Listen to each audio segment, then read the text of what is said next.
Hello my dear drama lover, welcome back to M drama glimpse. இந்த week நம்ம பாத்துக்கிட்டு இருக்க அந்த மேட்ஸ் ரிவெஞ்ச் அப்படிங்கிற டிராமாவோட பார்ட் 3 தான் இந்த வீடியோ நம்ம பார்க்க போறோம். இதுக்கு முந்தின உள்ள வீடியோஸ் பார்க்காதவங்களுக்கு கீழே டிஸ்கிரிப்ஷன்ல லிங்க் கொடுத்துருக்கேன், மறக்காம செக் பண்ணிக்கோங்க. இந்த டிராமாவோட எல்லா எபிசோடும் உங்களுக்கு கரெக்டா நோட்டிஃபை ஆகணும்னா என்னோட சேனல் சப்ஸ்கிரைப் பண்ணிருங்க. சோ வாங்க गाइस, நம்ம இன்னைக்கு கதைக்குள்ள போகலாம். நேத்து நம்ம ஹீரோ அடிபட்டு அவன் ரூமுக்கு வருவானா, இதுல நம்ம ஹீரோயின் வேற அந்த சீலை தேடுறதுக்காக உள்ள ஒளிஞ்சிருப்பா. இப்ப இவளை பார்த்தோன்னே அந்த அசிஸ்டன்ட் அப்படியே ஃபர்ஸ்ட் கண்ணை தான் பாயிண்ட் பண்ணுவான். ஆனா இப்ப இவகிட்ட பேசுறதை விட ஹீரோவோட உயிர் தான் முக்கியம் அப்படின்ட்டு, சரி நீ இங்க எதுக்கு வேணாலும் வந்துரு, பட் இப்போ டியானோட உயிர் தான் முக்கியம், வா கொஞ்சம் கை கொடு, அவரை பெட்ல போடுவோம் அப்படிங்கிற மாதிரி இப்ப பெட்ல நம்ம ஹீரோ உட்கார வச்சுட்டு அந்த அசிஸ்டன்ட் அப்படியே நம்ம ஹீரோ உடம்புல ஒரு புல்லட் வேற பாஞ்சிருக்கும், அதெல்லாம் எடுத்து இப்ப அவனுக்கு அப்படியே ட்ரெஸ்ஸிங் எல்லாம் பண்ணி விடுவானா. அதுக்கடுத்து நம்ம ஹீரோ கொஞ்சம் நார்மல் ஆன உடனே அந்த அசிஸ்டன்ட் இந்த ரூம் விட்டு கிளம்ப சொல்லிடுவான். இப்ப நம்ம ஹீரோயின் கிட்ட சரி நீ எதுக்கு ஏ ரூம்குள்ள வந்த அப்படிங்கிற மாதிரி கேட்பான். நம்ம ஹீரோயின் சமாளிக்கிறேங்கிற பேர்ல கேவலமா ஒரு ரீசன் சொல்லுவா. அதாவது நான் எதுக்கு இங்க வந்தேன்னா, நம்ம ரெண்டு பேரும் கொஞ்ச நாள் சண்டை போட்டுக்கிட்டே தான் இருக்கோம். இப்ப நான் வந்து உங்க வீட்ல இருக்க வேற ஒரு ஆளை கல்யாணம் பண்ணிக்க போறேன், அதனால தான் நம்மளுக்குள்ள கொஞ்சம் தான் சமாதானமா போவோம் அப்படின்னு சொல்றக்கா வந்தேன். பட் அதுக்குள்ள இங்க இப்படி ஒரு சம்பவம் நடந்துருச்சு, சரி நீங்க ரெஸ்ட் எடுங்க நான் கிளம்புறேன் அப்படிங்கிற மாதிரி கேஷுவலா கிளம்பிடுவா. ஆனா வெளியே போனா அங்க அந்த அசிஸ்டன்ட் ரெடியா வெயிட் பண்ணிக்கிட்டு இருப்பானா. இப்ப அப்படியே அவங்க கிட்ட நம்ம ஹீரோயின் என்ன ஆச்சு, எப்படி அவருக்கு அடிபட்டுச்சு அப்படிங்கிற மாதிரிலாம் விசாரிச்சுக்கிட்டு இருப்பா. ஆக்சுவலி இவன் கவர்னர் தானே, ஏதாவது ஒரு இடத்துக்கு இவன் மிலிட்டரி ஃபோர்ஸோட போறப்ப இந்த மாதிரிலாம் நிறைய சம்பவங்கள் நடக்கும், அதனால இது கேஷுவல் தான், பட் இருந்தாலும் இதை பத்தி கவர்னரோட அம்மா கிட்ட சொல்லிடாதீங்க அப்படிங்கிற மாதிரி அந்த அசிஸ்டன்ட் கேட்டுக்குவான். இப்ப அதுக்கடுத்து உடனே நம்ம ஹீரோயின் சரி அதெல்லாம் இருக்கட்டும், கவர்னர் கிட்ட ஏதோ ஒரு சீல் இருக்கும்ல, அதை பத்தி உனக்கு எதாவது தெரியுமா அப்படிங்கிற மாதிரி லைட்டா போட்டு வாங்க பாப்பா. ஆனா இதை கேட்டோன்னு அந்த அசிஸ்டன்ட் அப்படியே அது இருக்கட்டும், இதை பத்தி உங்களுக்கு எப்படி தெரியும், இது மிலிட்டரி சீக்ரெட் ஆச்சே, இது அவ்வளவா யாருக்குமே தெரியாதே அப்படிங்கிற மாதிரி அவன் கேட்பானா. உடனே நம்ம ஹீரோயின் அது ஒண்ணும் இல்ல, நான் பல நாளா கவர்னர் கூட தானே இருந்தேன், அப்ப அவர் இதை பத்தி பேசியிருப்பாருன்னு நினைக்கிறேன், அதனாலதான் அது எனக்கு மைண்ட்ல இருந்துச்சு, சரி சும்மா கேட்போமேன்ட்டு கேட்டேன், வேற ஒண்ணும் இல்ல அப்படிங்கிற மாதிரி இவ சொல்லுவா. அதுக்கு அந்த அசிஸ்டன்ட் அப்படியே ஆமால, நீங்க கிட்டத்தட்ட ஒரு மாசமா கவர்னர் கூட தானே இருந்தீங்க, அப்பனா உங்களுக்கு அந்த சீக்ரெட் லாக்கரை பத்தி தெரிஞ்சிருக்கணுமே அப்படிங்கிற மாதிரி சொல்லுவானா. இப்ப உடனே நம்ம ஹீரோயின் என்னது சீக்ரெட் லாக்கரா அப்படிங்கிற மாதிரி ஆச்சரியமா கேட்பாளா. அதுக்கு உடனே அந்த அசிஸ்டன்ட் சரி அதை பத்தி உங்களுக்கு தெரியலன்னா விடுங்க, அது ரொம்ப முக்கியமானது கிடையாது, சரி நீங்க போய் ரெஸ்ட் எடுங்க அப்படிங்கிற மாதிரி சொல்லி நம்ம ஹீரோயின் அனுப்பிச்சு விட்டுருவான். இப்ப அப்படியே அடுத்த அந்த அசிஸ்டன்ட் கவர்னர் கிட்ட தான் போய் பேசுவான். சார் அவங்க மேல எனக்கு ஏதோ சந்தேகமா இருக்கு, அவங்க அந்த சீலை பத்தி கேக்குறாங்க, எனக்கு தெரிஞ்சு அதனால தான் இன்னைக்கு நைட் உங்க ரூமுக்கு வந்திருப்பாங்கன்னு நினைக்கிறேன், எனக்கு ரொம்ப சந்தேகமா இருக்கு, அதனால தான் நான் ஒரு ட்ராப் செட் பண்ணிருக்கேன், அவகிட்ட இங்க ஒரு சீக்ரெட் லாக்கர் இருக்குன்னு சொல்லியிருக்கேன், அதை தேடி கண்டிப்பா அவ திரும்பி உங்க ரூமுக்குள்ள வருவா, அப்ப அவளை நான் கையும் களமா பிடிக்கிறேன் அப்படிங்கிற மாதிரி இவன் சொல்லிக்கிட்டு இருப்பானா. நம்ம ஹீரோ இருந்தாலும் பாவம் அவளை விடு, அவளுக்கே அவள் சுத்தி என்ன நடக்குதுன்னு கரெக்டா தெரியல, அதனால தான் இப்பெல்லாம் பண்ணிக்கிட்டு இருக்கா அப்படிங்கிற மாதிரி இவன் சொல்லுவான். அதுக்கு உடனே அந்த அசிஸ்டன்ட் சார் நீங்க அவங்களுக்கே சப்போர்ட் பண்ணி பேசாதீங்க, பாருங்க அவங்க அப்பாவை யாரு கொன்னான்னு சொல்லி கண்டுபிடிக்க போய் தான் உங்களுக்கு இப்படி அடிபட்டிருக்கு, ஆனா இதை புரிஞ்சுக்காம அவ இவ்வளவு விஷயம் உங்களை ஹர்ட் பண்றக்கா பண்ணிக்கிட்டு இருக்கா அப்படிங்கிற மாதிரி அந்த அசிஸ்டன்ட் சொல்லிக்கிட்டு இருப்பான். இதுவே இன்னொரு பக்கம் நம்ம ஹீரோயினை தான் காட்டுவாங்க. அவ இன்னும் தூங்க போகாம அடுத்து என்ன பண்ணலாம் அப்படிங்கிற மாதிரி பிளான் போட்டுக்கிட்டு இருப்பா. அப்போ அந்த அசிஸ்டன்ட் திடீர்னு நம்ம கவர்னரை கூப்பிட்டுக்கிட்டு வீட்டை விட்டு வெளியே போவானா. நம்ம ஹீரோயின் என்னாச்சு அப்படின்ட்டு பதறிட்டு போய் அந்த அசிஸ்டன்ட் கிட்ட கேட்பா. அப்பதான் அந்த அசிஸ்டன்ட் சொல்லுவான், சாருக்கு அந்த புல்லட் பாஞ்சனால ரொம்ப உடம்பு சரியில்லாம போயிருச்சு, நாங்க ஹாஸ்பிட்டல் கூட்டு போறோம், வீட்டுல யாருக்குமே இந்த விஷயம் தெரியாம பாத்துக்கோங்க அப்படிங்கிற மாதிரி சொல்லிட்டு நம்ம ஹீரோ அங்க இருந்து கூட்டு போயிருவாங்களா. இதுதான் நல்ல டைம், திரும்பி போய் அந்த சீலை தேடுவோம் அப்படின்ட்டு இப்ப ஹீரோயின் திரும்பி நம்ம ஹீரோட ரூம்குள்ள போவா.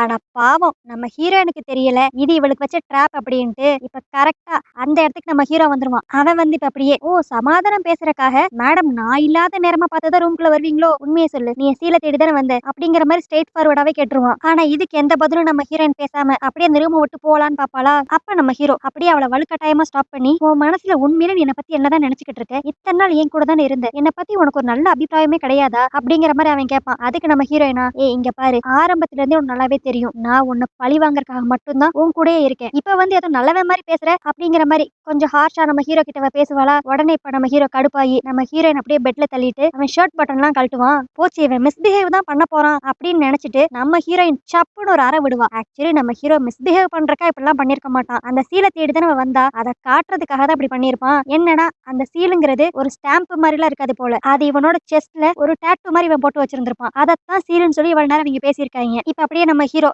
இந்த சீலை காமிச்சிட்டு இதை பத்தி உன்கிட்ட சொன்னது யாரு, யூ தானே, இந்த சீலை எடுத்து எப்படியான்ட்டு என்னோட மிலிட்டரி ஆர்மியெல்லாம் உங்க கண்ட்ரோல் கீழே கொண்டு வரலாம் நினைச்சீங்களா, நான் உயிரோட இருக்கிற வரைக்கும் இந்த சீல் என்கிட்ட தான் இருக்கும், யாராலையும் திருட முடியாது, போய் உன்னோட லவர் பாய் கிட்ட சொல்லு அப்படிங்கிற மாதிரி லைட்டா கோவமா நம்ம ஹீரோ இப்ப கத்திக்கிட்டு இருப்பான். ஆனா அப்பயும் நம்ம ஹீரோயின் அடங்காம அவன் ஒன்னும் உன்னோட சீலெல்லாம் திருடிட்டு வர சொல்லி என்கிட்ட சொல்லவே கிடையாது, அவன் அந்த சீலை பத்தி என்கிட்ட ஜஸ்ட் இன்ஃபார்ம் தான் பண்ணா, நானா தான் உன்னோட ரூமுக்கு வந்தேன் அப்படிங்கிற மாதிரி இப்பயும் அவனுக்கு சப்போர்ட் பண்ணி தான் பேசுவாளா. இதனால நம்ம ஹீரோக்கு இன்னும் செம்மையா கடுப்பாயிரும். உடனே இப்ப நம்ம ஹீரோ உன் ஆளை பத்தி பெருமையா பேசணும்னா தயவு செஞ்சு என்னோட ரூமை விட்டு வெளியே போ அப்படிங்கிற மாதிரி நம்ம ஹீரோ என்ன ரூமை விட்டு துரத்தி விட்டுருவான். இப்ப அப்படியே அடுத்த நாள் தான் காட்டுவாங்க. அந்த மின் பொண்ணு வீட்டுக்கு வந்திருப்பாளா. அவ வந்து நம்ம ஹீரோ கிட்ட நான் கேள்விப்பட்ட கொஞ்ச நாளுக்கு முன்னாடி வரைக்கும் வேலைக்காரியா இருந்தவ தான் உண்மையான டாங்காமே. அவ உன்னோட அண்ணன் பையனை தான் கல்யாணம் பண்ணிக்க போறாளாம்ல. அப்பனா இனி நம்ம ரூட் கிளியர். நேத்து தான் அவங்க அம்மா எனக்கு போன் போட்டாங்க, யூக்கும் டாங்குக்கும் கல்யாணம் நடக்கிறதுக்கு முன்னாடி நம்ம 2 பேருக்கும் கல்யாணம் ஆகணும் அப்படிங்கிற மாதிரி அவங்க சொன்னாங்க. சோ நம்ம எப்ப கல்யாணம் பண்ணிக்கலாம் அப்படிங்கிற மாதிரி நம்ம ஹீரோ கிட்ட ரொம்ப க்ளோஸா வந்து பேசுவாளா. நம்ம ஹீரோ உடனே இங்க பாரு, நானே எக்கச்சக்க கடுப்புல இருக்கேன், இதுல எக்ஸ்ட்ரா கடுப்பு ஏத்தாத அப்படிங்கிற மாதிரி அவ கையை தள்ளி விடுவானா. உடனே அந்த மின் பொண்ணு, இங்க பாரு, நீ இப்ப கவர்னரா இருக்க, நீ தேவையில்லாம யூ கல்யாணம் பண்ணிக்க போற பொண்ணு மேல ஆசைப்பட்டேன்னா அது உன் பதவிக்கு தான் தப்பா வந்து முடியும். அது மட்டும் இல்லாம அந்த கவர்னர் பதவின்னு சொல்லி உன்கிட்ட ஒண்ணு இல்லைன்னா உங்க வீடே வெத்து வெட்டா மாறிடும் பாத்துக்கோ அப்படிங்கிற மாதிரி அவ லைட்டா மிரட்டுற மாதிரி நம்ம ஹீரோ பயன்படுத்துவாளா. ஆனா இதுக்கெல்லாம் அசராளா நம்ம ஹீரோ. அவன் உடனே நீ இதை பத்தி தான் என்கிட்ட பேசணும்னா இங்க வரவே வராது, கிளம்பு அப்படிங்கிற மாதிரி மூஞ்சில அடிச்சாப்ல சொல்லிட்டு அவன் வாட்டுக்கு எந்திரிச்சு போயிருவான். இதுவே இப்ப இன்னொரு பக்கம் நம்ம டாங்க தான் காட்டுவாங்க. அவ வேகமா நடந்து வந்துகிட்டு இருப்பாளா. அப்ப தெரியாதனமா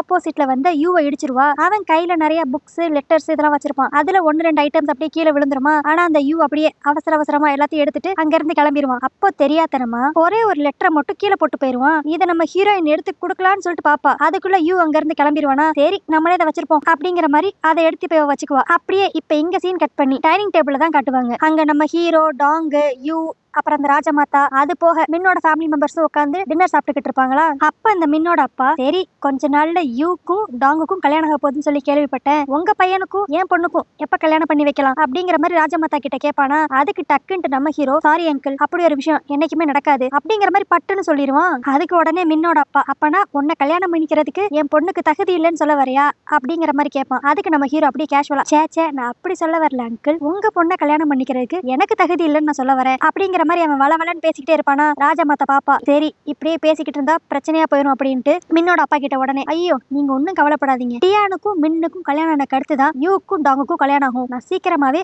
ஒரு நல்ல நாள் பார்த்து சொல்றேன் அப்படிங்கிற மாதிரி அவ சொல்லிக்கிட்டு இருப்பா. ஆனா அதுக்கடுத்து இந்த மின்னோட அப்பா சும்மா இல்லாம நம்ம ஹீரோயினை பார்த்து, உங்க வீட்டுல இருக்க எல்லாருமே இப்படி ஒரே நாள்ல போய் சேர்ந்துட்டாங்களே, கொஞ்சம் கஷ்டம் தான். ஆனா இந்த டாங் ஃபேமிலியே கொஞ்சம் சஸ்பீசியஸா தான் இருக்குப்பா. அன்னைக்கு என்னன்னா உன் தங்கச்சி அவதான் டாங்குன்னு சொல்லி வந்து இங்க இருக்க எல்லாத்தையும் ஏமாத்தனா, அட்லீஸ்ட் நீயான் ஒரிஜினல் டாங்கா அப்படிங்கிற மாதிரி நம்ம ஹீரோயினை வெறுப்பேத்துறதுக்குனே கொஸ்டின் கேட்பான். நம்ம ஹீரோயின் அப்படி லைட்டா பொறுமையா இருப்பா. இப்ப அவன் அதையும் மிஞ்சி கொஞ்சம் ஓவரா போய் நம்ம டாங்கோட அம்மாவெல்லாம் இழுப்பான். இப்ப அப்படியே மின்னோட அப்பா, அது சரி டாங் ஃபேமிலியில இப்படி ஆள் மாறாட்டம் பண்றது புதுசா என்ன, ஏன் உன்னோட அம்மாவே உங்க அப்பா அப்படிதானே கல்யாணம் பண்ணாங்க அப்படிங்கிற மாதிரி அவங்க அம்மாவோட பாஸ்ட பத்தி எல்லாம் பேசுவானா. என்னன்னா நம்ம யானோட அம்மா தான் ஃபர்ஸ்ட் டாங்கோட அப்பாவை கல்யாணம் பண்றதா இருந்திருக்கும். ஆனா நடுவுல தான் டாங்கோட அம்மா ஆள் மாறாட்டம் பண்ணி வந்து கல்யாணம் பண்ணிருப்பாங்க போல.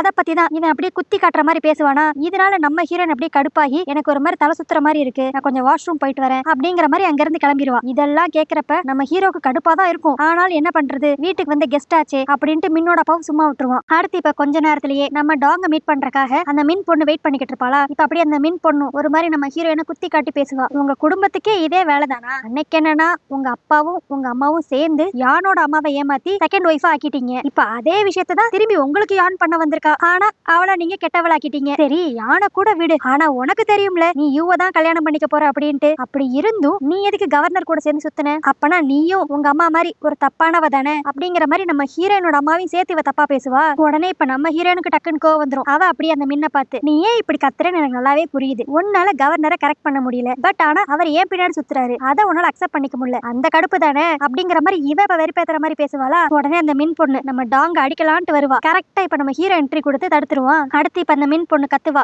நான் தான் உன்னை கல்யாணம் பண்ணிக்க போற பொண்ணு, ஆனா நீ எனக்கு சப்போர்ட் பண்ணாம அவளுக்கா சப்போர்ட் பண்றியா அப்படிங்கிற மாதிரி இப்ப நம்ம ஹீரோ கிட்ட ஹீரிட்டு வருவாளா. உடனே நம்ம ஹீரோ, இங்க பாரு இனிமேல் நீ டாங் கிட்ட ஏதாவது ஒரு பிரச்சனை பண்ணேனா நான் யோசிக்க கூட மாட்டேன், உன்னை கொண்டு போட்டு போய்கிட்டே இருப்பேன் அப்படிங்கிற மாதிரி இப்ப இவளையும் மிரட்ட ஆரம்பிச்சிருவான். இதனால பாவம் அந்த மின் பொண்ணால அடுத்து ஒரு வார்த்தை கூட பேசவே முடியாது. இப்ப நம்ம ஹீரோ அப்படியே நம்ம டாங் அந்த இடத்துல இருந்து கூப்பிட்டு போவானா. அப்ப நம்ம டாங் அப்படியே நம்ம ஹீரோவை நிப்பாட்டி, எனக்காக நீங்க பேசினதுக்கு ரொம்ப தேங்க்ஸ், பட் இருந்தாலும் அவ தான் நீங்க கல்யாணம் பண்ணிக்க போற பொண்ணு, அதனால இனிமேல் எதுனாலும் அவளுக்கு ஃபேவரா பண்ணுங்க அப்படிங்கிற மாதிரி சொல்லிடுவா. ஆனால் நம்ம ஹீரோ இந்த பேச்சை வளர்க்க கூடாது அப்படின்ட்டு, சரி இதை பத்தி நம்ம அப்புறமேல் பேசிக்குவோம், இப்ப கெஸ்ட் எல்லாத்தையும் நம்ம சென்ட் ஆஃப் பண்ணணும், அதனால வா வெளியே போவோம் அப்படிங்கிற மாதிரி இப்ப எல்லாரும் கேட்டு கிட்ட வந்துருவாங்க. அப்பன்னு பார்த்து யாரோ திடீர்னு இவங்க எல்லாத்தையும் சுட ஆரம்பிச்சிருவாங்களா. நம்ம ஹீரோ டக்குன்ட்டு போய் நம்ம டாங்க தான் ப்ரொடெக்ட் பண்ண பாப்பான். இன்னொரு பக்கம் அந்த ராஜமாதா அப்படியே ஓரமா உட்காந்துருப்பா. அவளை சுத்தி நிறைய மெய்ட்ஸ் இருப்பாங்க. இதுவே அந்த யூவை தான் காட்டுவாங்க. அவன் மின்ன எப்படியோ ப்ரொடெக்ட் பண்ணிடுவான். பட் ஆனா இப்ப திடீர்னு மேல இருந்து ஷூட் பண்ணிக்கிட்டு இருந்தவன் நம்ம டாங்க நோக்கி ஷூட் பண்ண பாப்பானா. இதை கெஸ் பண்ண ஹீரோ டக்குன்ட்டு நடுவுல வந்துருவான். அதனால பாவம் இப்ப நம்ம ஹீரோக்கு தான் புல்லட் இறங்கிரும். அதனால இப்ப நம்ம ஹீரோவோட அசிஸ்டன்ட்டும் டாங்கோ நம்ம ஹீரோவை பக்கத்துல இருக்க கெஸ்ட் ஹவுஸ்க்கு கூட்டு போயிருவாங்க. இப்ப அங்க போனோனையும் நம்ம ஹீரோக்கு அடிபட்டிருக்கத பார்த்து நம்ம ஹீரோயின் லைட்டா கண் கலங்குவா. உடனே அப்படியே நம்ம ஹீரோ கிட்ட இந்த புல்லட் எப்படி வெளியே எடுக்கணும் எனக்கு சொல்லு, நான் எப்படியா உன்னை காப்பாத்துறேன் அப்படிங்கிற மாதிரி கத்திக்கிட்டு இருப்பாளா. அப்ப நம்ம ஹீரோ அப்படியே அமைதியா, நீ எப்பயுமே என்ன கொல்லணும் தானே ஆசைப்படுவ, இப்ப அதுவாவே நடக்க போகுது, நீ ஏன் பதற அப்படிங்கிற மாதிரி அவன் கேட்பான். அதுக்கு நம்ம ஹீரோயின், எனக்கு அதெல்லாம் தெரியாது, உன்னை கொல்லணும்னா அதுக்கான ரைட்ஸ் எனக்கு மட்டும்தான் இருக்கு, வேற யாரும் உன்னை கொன்ற கூடாது அப்படிங்கிற மாதிரி அவ லைட்டா நம்ம ஹீரோக்காக ஃபீல் பண்ணி கதறிக்கிட்டு இருப்பா. இப்பன்னு பார்த்து நம்ம ஹீரோ மயங்கிருவான். இதனாலேயே நம்ம ஹீரோயின் ஐயோ என்னவோ ஏதோ அப்படின்ட்டு ரொம்ப பதற ஆரம்பிச்சிருவா. அடுத்த நல்ல வேலையா கொஞ்ச நேரத்துல அப்படியே டாக்டர் அங்க வந்துருவாரா. அவர் வந்து அப்படியே புல்லட் எல்லாம் ரிமூவ் பண்ணி ஸ்டிச்சஸ் எல்லாம் போட்டு விட்டுருவாரு. அதுக்கடுத்து நம்ம ஹீரோயின் கிட்ட தான் வந்து சொல்லுவாரு, ஏற்கனவே கவர்னருக்கு இந்த மாதிரி ஒரு அடிபட்டிருக்கு, அப்பவே நான் சொன்னேன் இதெல்லாம் ரொம்ப ரிஸ்க் அப்படின்ட்டு. இதுக்கு மேலே அவருக்கு இது மாதிரி எதாவது அடிபட்டுச்சுன்னா அப்புறம் அவரை காப்பாத்துறது ரொம்ப கஷ்டம். இன்னைக்கு எப்படியோ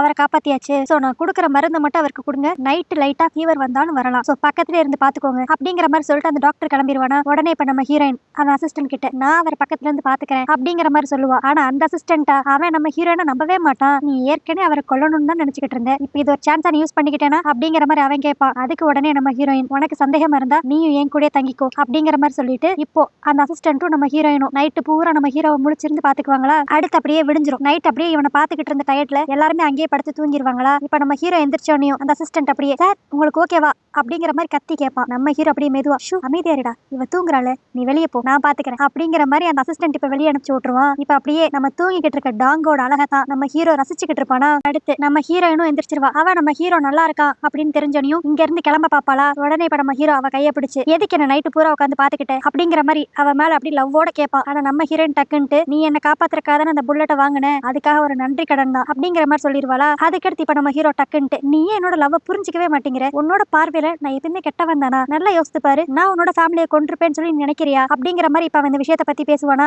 அதுக்கு நம்ம ஹீரோயின் உடனே, நான் என் கண்ணால பார்த்தேன், அன்னைக்கு நீ தான் உன்னோட ஆர்மி போர்ஸோட எங்க வீட்டுக்குள்ள வந்த அப்படிங்கிற மாதிரி இவ சொல்லுவாளா. அதுக்கு நம்ம ஹீரோ, இங்க பாரு, உனக்கு தெரியாத நிறைய விஷயங்கள் இருக்கு, ஆனா அதெல்லாம் இப்ப நான் உன்கிட்ட சொன்னேன்னா உனக்கு தான் பிரச்சனை, அதனால கொஞ்ச நாள் வெயிட் பண்ணு, நான் எல்லாத்தையும் உனக்கு டீட்டெயிலா எக்ஸ்பிளைன் பண்றேன் அப்படிங்கிற மாதிரி இவன் சொல்லிக்கிட்டு இருப்பான். ஆனா அப்பன்னு பார்த்து சிவ பூஜையில கரடி புகுந்த மாதிரி அந்த யூ இந்த இடத்துக்கு வந்துருவான். அவன் இதெல்லாம் பார்த்து அப்படியே கடுப்பாகி, நீ என்ன இங்க பண்ணிக்கிட்டு இருக்க டாங் அப்படிங்கிற மாதிரி கேட்பானா. இல்ல பாவம் என்னாலதான் அவருக்கு அடிபட்டுச்சு, அதனாலதான் நான் ஹெல்ப் பண்றதுக்காக இங்க வந்தேன் அப்படிங்கிற மாதிரி இவன் சொல்லிக்கிட்டு இருப்பா. அப்ப நம்ம ஹீரோ டக்குன்ட்டு, எதுக்குப்பா தம்பி, உனக்கு ரொம்ப பயமா இருக்கா, உன்னோட ஆளு என்னதான் பிடிச்சிருக்குன்னு சொல்லிடுவான்ட்டு லைட்டா பயப்படுறியா அப்படிங்கிற மாதிரி நக்கலா கேட்பான். இதனால கடுப்பாய் போன யூ டக்குன்ட்டு நம்ம ஹீரோவை அடிக்கிறக்காக அவன் சட்டையை பிடிப்பானா. இதை பார்த்த நம்ம டாங் டக்குன்ட்டு, ஐயோ அவருக்கு ஏற்கனவே அடிபட்டு இருக்கு, நீங்க விடுங்க யூ அப்படிங்கிற மாதிரி யூக்கு அகேன்ஸ்டா பேசிடுவா. இதனால அந்த யூ இன்னும் ரொம்ப கடுப்பாகி, நீ எங்கிட்ட கொஞ்சம் தள்ளி போறியா டாங் அப்படிங்கிற மாதிரி கத்தி விட்டுருவான். இதை பார்த்துக்கிட்டு இருந்த நம்ம ஹீரோ இப்ப கடுப்பாகி, எவ்வளவு தைரியம் இருந்தா ஏன் முன்னாடியே அவளை நீ திட்டுவ அப்படிங்கிற மாதிரி இப்ப நம்ம ஹீரோ சண்டை போட ரெடியா இருப்பான். இதெல்லாம் பாக்குறப்ப என்னடா நடக்குது இங்க, இவளுக்காக அவன் பொங்குறதும் அவனுக்காக இவ பொங்குறதும், ஐயோ முடியலப்பா அப்படிங்கிற மாதிரி தான் இருக்கும். அதுக்கடுத்து அந்த யூவே, சரி இப்போ உங்களுக்கு அடிபட்டிருக்கு, நான் எதுவுமே பேச விரும்பல, நான் கல்யாணம் பண்ணிக்க போற பொண்ணு மட்டும் இங்க இருந்து கூப்பிட்டு கிளம்புறேன் அப்படிங்கிற மாதிரி டாங்க கூப்பிட்டுட்டு வேமா வெளியே வருவானா. இப்ப அப்படியே அந்த யூ வெளியே வச்சு நம்ம ஹீரோனை தான் திட்டிக்கிட்டு இருப்பான். நீ எல்லாத்தையும் மறந்துட்டியா, அவன் உனக்கும் உன் குடும்பத்துக்கும் எவ்வளவு கெடுதல் பண்ணிருக்கான், அதை மறந்துட்டு நைட்டு பூரா அவனுக்காக உட்காந்து நீ கண் முழிச்சு ஹெல்ப் பண்ணிருக்க அப்படிங்கிற மாதிரி அவன் சொல்லுவானா. இதை கேட்டுக்கிட்டு இருந்த நம்ம ஹீரோயின், இல்ல அந்த விஷயத்தை பத்தி இப்பதைக்கு பேசாத, எனக்கே ரொம்ப கன்ஃபியூஷனா இருக்கு அப்படிங்கிற மாதிரி சொல்லுவா. இதனால அந்த யூ இன்னும் கடுப்பாகி போய் டக்குட்டு நம்ம ஹீரோனை ரொம்ப ஃபோர்ஸபிளா பிடிச்சு, உனக்கு என்ன கன்ஃபியூஷன், ஏன் கூட இருக்கணுமா இல்ல அவன் கூட இருக்கணுமான்னு சொல்லி உனக்கு கன்ஃபியூஷனா அப்படிங்கிற மாதிரி கொஞ்சம் ஓவரா பேசுவானா. நம்ம ஹீரோயின் லைட்டா பயந்துருவா. நீ இப்படிலாம் பேசுற, நான் அப்படி ஒரு கன்ஃபியூஷன் இருக்குன்னு சொல்லி சொல்லவே இல்லையே, எங்க ஃபேமிலியை கொண்டது யாரா இருக்கும் அப்படிங்கிற விஷயத்துல தான் கன்ஃபியூஷன் இருக்கு, எனக்கு என்னமோ எங்கேயோ நான் தப்பா புரிஞ்சுக்கிட்டேனோன்னு சொல்லி தோணுது அப்படிங்கிற மாதிரி இவ சொல்லுவா. இதெல்லாம் கேட்டுன்னு இந்த யூ எங்க அவனோட ஃப்ராடுத்தனம்லாம் வெளியே வந்துருமோ அப்படிங்கிற ஒரு பயத்துல, சரி விடு, இதை பத்தி நீ ரொம்ப யோசித்துக்காத, அதான் இதை பத்தி நானே உனக்கு தெளிவா டீடைல்ஸ் சொல்றேன்னு சொல்லியிருந்தேன்ல, இப்போதைக்கு இந்த பேச்சை விடுவோம் அப்படின்ட்டு நம்ம ஹீரோயினை கிஸ் பண்ணலான்ட்டு வருவானா.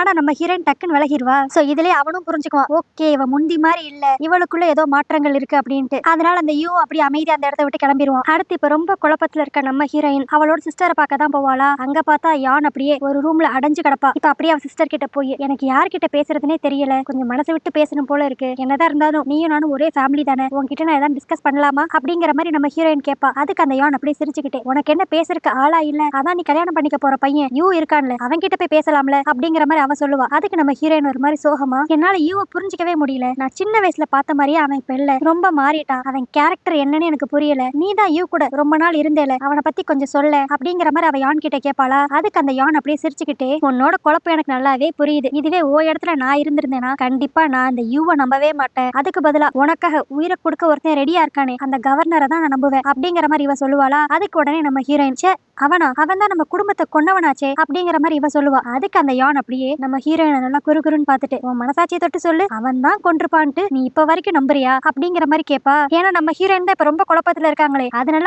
ஆப்வியஸா அந்த யானுக்கு தெரியுது போல. அதுக்கடுத்து நம்ம டாங் அங்க இருந்து கிளம்பலான்னு சொல்லி பாப்பாளா. அப்ப அந்த யான் டக்குன்ட்டு எனக்கு ஒரே ஒரு விஷயம் மட்டும் சொல்லு, நீ யூவை விரும்புறியா இல்லனா நீ சின்ன வயசுல அந்த மரத்துக்கு கீழே பார்த்த யூவை விரும்புறியா அப்படிங்கிற மாதிரி இவ கேப்பா. அதுக்கு நம்ம டாங் ரெண்டுக்குமே என்ன வித்தியாசம், ரெண்டுமே ஒரே ஆள் தானே அப்படிங்கிற மாதிரி சொல்லுவா. என்னன்னா நம்ம ஹீரோயினை பொறுத்த வரைக்கும் சின்ன வயசுல அவளோட கிரஷா இருந்தது வந்து யூன்னு சொல்லி அவன் நினைச்சுக்கிட்டு இருக்கா. ஆனா அது யூவே கிடையாது, அது நம்ம கவர்னர். அது பாவம் இவளுக்கு தெரியல, ஆனா அது யானுக்கு தெரிஞ்சிருக்கு. அதனாலதான் அவ இப்படிப்பட்ட ஒரு கேள்வியை கேட்கிறா. ஆனா இப்பயே நம்ம ஹீரோயின் அதை புரிஞ்சுக்காம நீ கேட்கிற கொஸ்டினே தப்பா இருக்கு, நான் இங்க இருந்து கிளம்புறேன் அப்படிங்கிற மாதிரி அந்த இடத்த விட்டு போயிருவா. இதுவே அடுத்து இன்னொரு பக்கம் நம்ம ஹீரோவை செக் பண்றதுக்காக அந்த டாக்டர் வந்திருப்பாரா. அப்ப அவரு நம்ம ஹீரோ கிட்ட ஒரு விஷயத்த சொல்லுவாரு. அன்னைக்கு டாங் ஃபேமிலில இறந்து போனவங்க உடம்புல இருந்த புல்லட்டும் இப்ப உங்க உடம்புல இருந்து எடுத்த புல்லட்டும் ஒரே மாடல் புல்லட் தான் அப்படிங்கிற மாதிரி சொல்லுவானா. இதை கேட்டதுமே அந்த அசிஸ்டன்ட்டும் நம்ம ஹீரோவும் கன்ஃபார்மே பண்ணிருவாங்க. ஓகே, அப்பனா டாங் ஃபேமிலியை கொண்டவங்க தான் நேத்து நைட்டு ஷூட் அவுட் நடத்திருக்காங்க அப்படிங்கிற மாதிரி. அது மட்டும் இல்லாம நம்ம ஹீரோ இப்ப கிட்டத்தட்ட யூ தான் இதுக்கு எல்லாத்துக்கும் காரணம் அப்படிங்கிற மாதிரியும் கண்டுபிடிச்சிருவான். சோ உடனே அந்த அசிஸ்டன்ட் சொல்லுவான், சார் அதான் யூ தான் இப்படி பண்றான்னு சொல்லி நம்மளுக்கு தெரிஞ்சிருச்சுல, அவனை பேசாம நம்ம கொண்டுலாமா, இல்லன்னா அது நம்மளுக்கு தான் பிரச்சனையாகும் அப்படிங்கிற மாதிரி அந்த அசிஸ்டன்ட் சொல்லுவான். ஆனாலும் நம்ம ஹீரோ இப்பயுமே சேச்சே அவன் ஏதோ ஒரு ஆத்திரத்தில் இப்படி பண்ணிட்டான், என்னதான் இருந்தாலும் அவன் என்னோட ஃபேமிலி, எடுத்தோம் கவுத்தோன்னு சொல்லி முடிவெடுக்க முடியாது. ஃபர்ஸ்ட் அவன் எதுக்காக இப்படிலாம் பண்ணிக்கிட்டு இருக்கான்னு சொல்லி நம்ம தெரிஞ்சுக்கணும், அதுக்கடுத்துதான் எந்த ஒரு முடிவுனாலும் எடுக்க முடியும் அப்படிங்கிற மாதிரி இவங்க 3 பேர் இங்க பேசிக்கிட்டு இருப்பாங்களா. அப்ப அந்த டாக்டர் இங்க இருந்து கிளம்புறப்ப அதெல்லாம் இருக்கட்டும் கவர்னர், நான் ஏற்கனவே உங்களுக்கு வார்ன் பண்ண மாதிரி தான், இனிமேல் இந்த மாதிரி உங்களுக்கு எதாவது ஆச்சுன்னா உங்க உயிரை காப்பாத்துறது ரொம்ப கஷ்டம் அப்படிங்கிற மாதிரி ஒரு வார்னிங் கொடுத்துட்டு தான் அந்த டாக்டர் இங்க இருந்து போவான். அடுத்து இப்ப நம்ம ஹீரோ அந்த மின்ன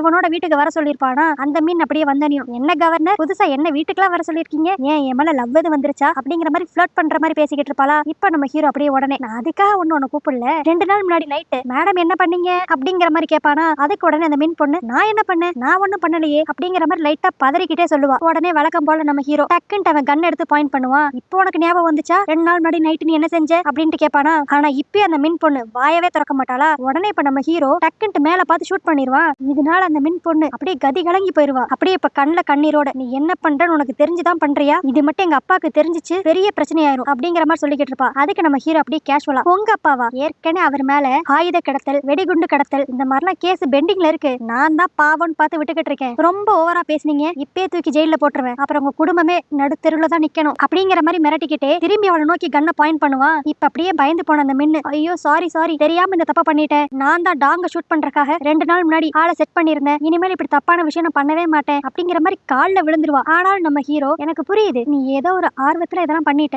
ஆனா இதை நீ தனியா பண்ணிருக்க வாய்ப்பே கிடையாது, உனக்கு ஹெல்ப் பண்ணது யாரு அப்படிங்கிற மாதிரி மிரட்டி கேட்பானா. அப்பதான் அந்த மின் பொண்ணு சொல்லுவா, இவளுக்கு இந்த விஷயத்துக்கு ஹெல்ப் பண்ணது யூ அப்படின்ட்டு. சோ ஏற்கனவே நம்ம ஹீரோ கெஸ் பண்ணது ரொம்ப கரெக்ட் தான், யூ தான் எல்லா பிரச்சனைக்கும் காரணம் அப்படிங்கறத அவன் ஃபுல்லா இப்ப கண்டுபிடிச்சிட்டான். ஆனா இந்த இடத்துல நம்ம ஹீரோக்கு ஒரு குழப்பம் இருக்கும். யூ இவனை ஷூட் பண்ண சொல்லியிருந்தா அதுல ஒரு நியாயம் இருக்கும், ஆனா எதுக்கு டாங்க ஏம் பண்ணி ஷூட் பண்ண சொல்லியிருப்பான் அப்படிங்கறதா இப்ப நம்ம ஹீரோவோட மெயின் சந்தேகமாவே இருக்கும். அடுத்து இப்ப அப்படியே கொஞ்ச நேரத்துல இந்த ஃபேமிலி மீட்டிங் மாதிரி ஒண்ணு நடக்குமா. அதுல ராஜமாதாவும் யூ நம்ம ஹீரோ 3 பேர் உட்காந்து பேசிக்கிட்டு இருப்பாங்க. அப்ப அந்த ராஜமாதா சொல்லுவா, நீ முன்ன கல்யாணம் பண்ணிக்கிற மாதிரி தெரியல டியான், அதனால நான் ஃபர்ஸ்ட் யூக்கும் டாங்குக்கும் கல்யாணம் பண்ணி வைக்கலாம்னு நினைக்கிறேன் அப்படிங்கிற மாதிரி அவ சொல்லுவா. அதுக்கு பொசுக்குன்ட்டு நம்ம ஹீரோ இந்த மேரேஜ்க்கு நான் ஒத்துக்கவே மாட்டேன், ஏன்னா நான் தான் டாங்க கல்யாணம் பண்ணிக்க போறேன் அப்படிங்கிற மாதிரி நம்ம ஹீரோ சொல்லிடுவான். இதை கேட்டோடனே ராஜமாதாக்கு இடியே விழுந்த மாதிரி இருக்கும். இவதான் இப்படி ஷாக் ஆகி போய் இருக்கிறானா. அந்த யூ உடனே கோவப்பட்டு நம்ம ஹீரோ கூட சண்டை போட வருவானா. உடனே ராஜமாதா நல்லா இருக்குப்பா, ஒரு பொண்ணுக்காக 2 பேர் இப்படி அடிச்சுக்கோங்க அப்படிங்கிற மாதிரி திட்டிக்கிட்டு இருப்பா. அதுக்கு உடனே அந்த யூ நல்லா இருக்கு பாட்டி உங்க நியாயம், நான் சண்டை போடுறேன்னா அவர் தான் தேவையில்லாம என் வாழ்க்கையில பிரச்சனை உண்டாக்குறாரு, அது சரி நீங்க எப்பயும் உங்க பையனுக்கு தானே ஃபேவரா நடந்துக்குவீங்க அப்படிங்கிற மாதிரி யூ கத்திக்கிட்டு இருப்பானா. இப்ப டென்ஷன் ஆகி போன அந்த ராஜமாதா எல்லாமே ஏன் தப்பு தான், கரெக்ட் தான், அன்னைக்கு உங்க அம்மா பேச்ச நான் கேட்டிருக்கவே கூடாது, சின்ன வயசுல